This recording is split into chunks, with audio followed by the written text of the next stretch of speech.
বরিশাল জেলার বাকেরগঞ্জ উপজেলায় মোটরসাইকেলে ঘুরতে বের হয়ে সড়ক দুর্ঘটনায় দুই বন্ধু নিহত হয়েছে। বরিশাল বাকেরগঞ্জ প্রতিনিধি জানান, বৃহস্পতিবার সকালে চিকিৎসাধীন অবস্থায় ঢাকা মেডিকেল কলেজ হাসপাতালে মৃত্যুবরণ করে তারা। নিহত দুই বন্ধু হল পৌরসভার ১ নং ওয়ার্ড রুশনী এলাকার আরব আলী খানের ছেলে জয় ও একই এলাকার নাসির হাওলাদারের ছেলে সাইমুন হাওলাদার। নিহত জয় বাকেরগঞ্জ জেএসইউ মডেল হাই স্কুলের ৮ম শ্রেণীর শিক্ষার্থী ও নিহত সাইমুন বাকেরগঞ্জ বাসস্ট্যান্ড মুজাহাদিয়া মাদ্রাসার ৯ম শ্রেণীর শিক্ষার্থী। ঘটনা সূত্রে জানা যায়, ২৫শে সেপ্টেম্বর বিকেলে দুই বন্ধু মিলে ভাড়ার মোটরসাইকেলে নিয়ে পায়রা সেতুতে ঘুরতে যায়। বাড়ি ফেরার পথে বরিশাল পটুয়াখালী মহাসড়কের লেবুখালী নামক স্থানে পৌঁছলে চলন্ত মোটরসাইকেল নিয়ন্ত্রণ হারিয়ে সড়কের মধ্যে থেমে থাকা গোল্ডেন পরিবহনের একটি বাসের সাথে ধাক্কা লেগে মোটরসাইকেলটি দুমড়ে মুচড়ে যায়। এই সময় মোটরসাইকেলে থাকা দুই বন্ধু সড়কের উপর গিয়ে পড়ে গুরুতর আহত হয়। স্থানীয়রা তাদেরকে উদ্ধার করে বরিশাল শেরেবাংলা মেডিকেল কলেজ হাসপাতালে পাঠালে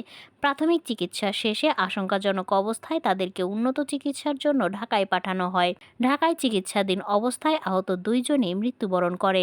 এ বিষয়ে বাকেরগঞ্জ থানার ওসি মোহাম্মদ শফিকুল ইসলাম বলেন, সড়ক দুর্ঘটনায় নিহতদের আইনি প্রক্রিয়া শেষে লাশ স্বজনদের কাছে হস্তান্তর করা হয়েছে।